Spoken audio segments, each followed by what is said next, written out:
Today I'm going to talk about how to deal with psychiatrists as someone with bipolar disorder. Having the perfect medications is the key to living a peaceful, successful life with bipolar disorder, and unfortunately, we have to go through psychiatrists or nurse practitioners in order to get our bipolar medication. I will just say it, I have had horrible experiences with psychiatrists. If you've been watching my videos for a few years, you know I have all of this rage because of so many experiences with them, and I'm at a point now where I found an amazing psychiatrist who I really respect. But of the about 15 psychiatrists I've had in my life, I've only liked 2 of them. And one is my current psychiatrist who got me through my pregnancy and postpartum journey, so I'm very thankful to her. So many of them do not know what they're doing and are horrible at their job. I have other videos where I talk about why psychiatrists are horrible at their job, but this video is just gonna be how to deal with psychiatrists. The number one thing is you can always fire your psychiatrist. Go to a different one. You are paying them money. The insurance is paying them like $1,000 per appointment. If you hate your psychiatrist, you're a little bit uncomfortable with your psychiatrist, you feel like your psychiatrist is not listening to you, find a new one. Now, there are really long waiting lists for psychiatrists in a lot of parts of the country that are 3 or 4 months long, and so what you might have to do is make calls to a lot of different psychiatrists and set up new appointments, and then keep seeing your current psychiatrist until you can get to the next one. As annoying as it is to have to call all the people on your insurance and have all of these long waiting periods, it's really worth it to find the one who's really, really good at their job. Almost all of the stories of people going off their bipolar meds could have been prevented if the psychiatrist spent more time with them and explained the medications and asked more questions and understood what the patient was saying. It honestly feels like most psychiatrists are, you come in, you go out. They want to spend as little time with you as possible. They're rushing you. It's like a 3-minute appointment that you've been waiting for months. It is so messed up and angers me how short so many psychiatrists are trying to make the appointments where you're going through like the worst thing you've ever gone through in your life, and this professional doesn't even want to talk to you for more than 5 minutes. It's crazy. And all that to say, there are also psychiatrists who literally, I was their patient when I was in a bipolar episode at the appointment, and they didn't diagnose me with bipolar.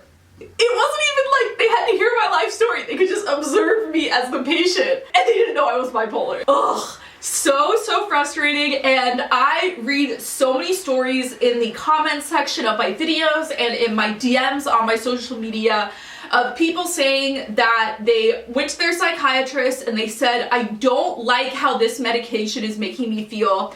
I feel like the medication is numbing me so much. I hate these side effects. I hate how it makes me feel. But my psychiatrist said I have to stay on the med and cannot try another medication.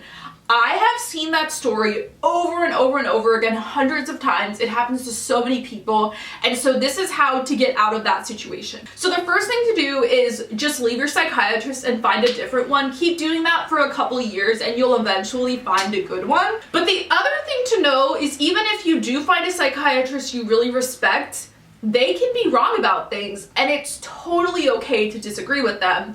What you might not know about psychiatry meds is that we really don't know why certain meds work on certain people, and there is a blood test that you can take that can tell you what meds are more likely to work.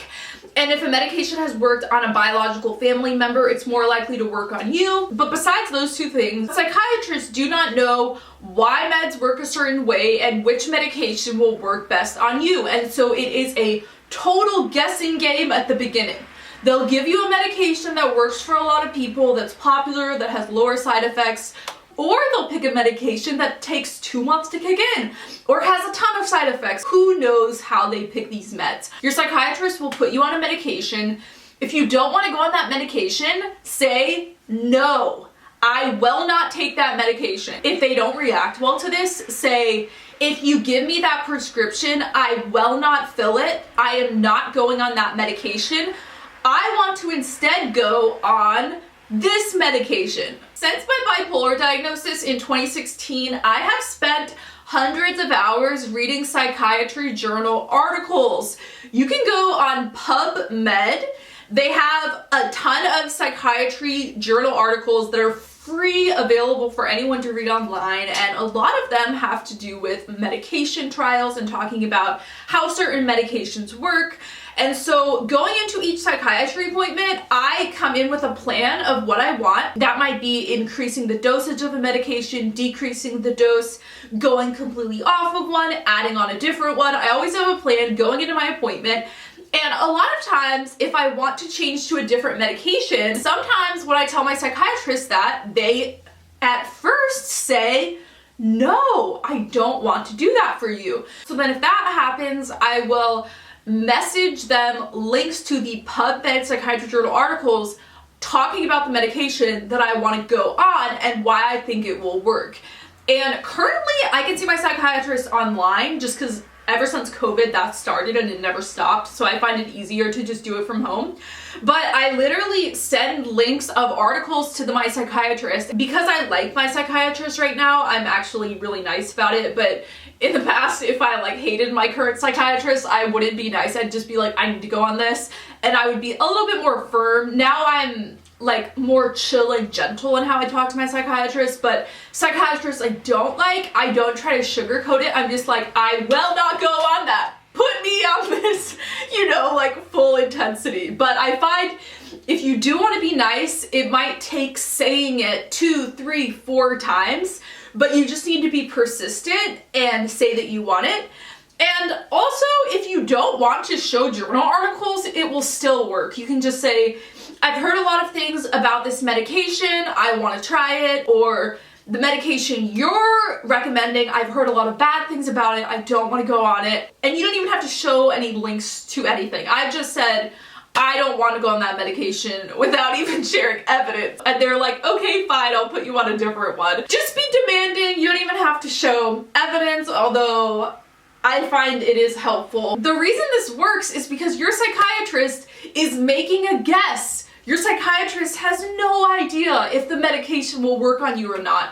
They're just picking one. And there are over 15 different medications that can treat bipolar disorder, and most people are on 2 to 3 medications, and so together that's hundreds of different combinations of meds together and different dosages, and so it is super random. It's a guessing game, and your psychiatrist is making a guess. If you want to try something different, there is no reason that they won't let you try a different medication, and so if you're uncomfortable with it, go on a different one. Another thing that's extremely common is if someone with bipolar is on a new medication and they say they feel really numb, the psychiatrist will say, no, you're not numb from the medication. It's because you're comparing it to being manic. You just miss being manic.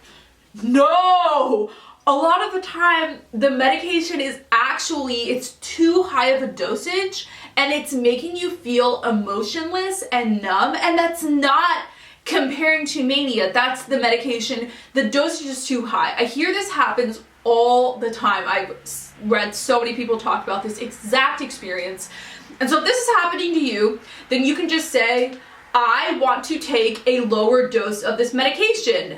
I will not stay on this dose. I want to decrease this dose from 6 milligrams to 4.5 milligrams. Or if you're on Seroquel, from 400 to 300. Just go down on the medication and tell them, I will not be taking this dose anymore. I want to go down on this dose, or I want to completely go off this medication. I don't like how I feel on it. And I think a lot of people, when they hear from the psychiatrist, I'm not doing that, or you're wrong, people don't fight back against the psychiatrist, and you totally can fight back because you are the customer.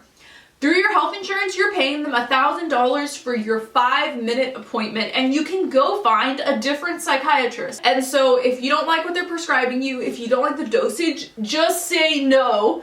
Tell them what you want. Keep telling them what you want until you get it. If you do not like how you currently feel on your medications, do not leave the appointment until you've changed one of the medications. There are so many people who just let the psychiatrist walk all over them, and if you hate how you feel, do not just allow them to keep you on the same medications. Change the dosage, go off of one, try another one. And the other thing I see a lot is people are on like 6 different medications, and that should not be a thing. Like, most people should be able to be fine with 2 or 3 medications, and so when you're on that many medications, your psychiatrist just does not know what they're doing. Something else I've been told by actually my 2 favorite psychiatrists, which is crazy because the ones I like the most are even bad at this.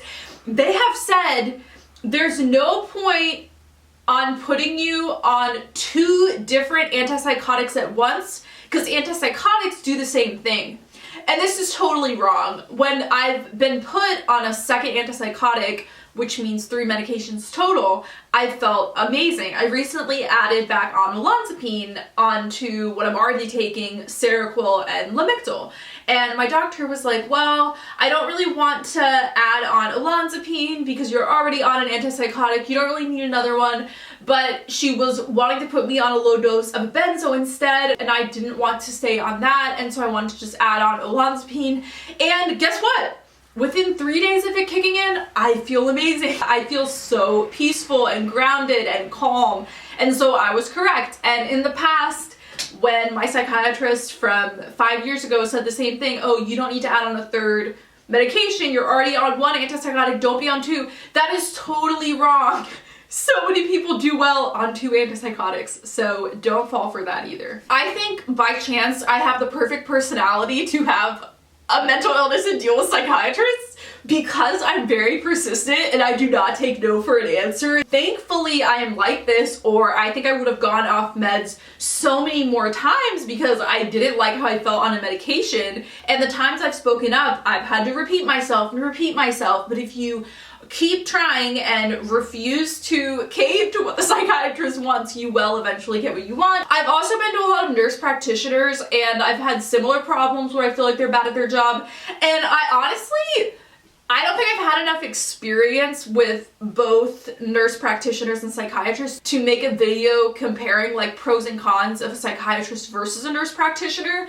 I feel like I'd have to have seen a lot more of both to be able to make any sort of video that compares them. So I'm not sure if one is better than the other. I think it's possible that nurse practitioners are open to having longer appointments. I'm not really sure, so comment below if you've seen a lot of nurse practitioners and a lot of psychiatrists, like the trends you've noticed. The other thing to remember is in every single career, there are people who are bad at their job, and that could be your current psychiatrist. And so, yes, it is a guessing game, but your psychiatrist also might be putting you on a dose that is like not recommended, or on a medication that most psychiatrists would not put you on as the first drug they're treating you with. And so just because someone has a degree, just because they went to med school, just because they're a doctor, doesn't mean they're good at their job. There are plenty of people with advanced degrees who are horrible at their job. If you're not like me and you're uncomfortable with confrontation,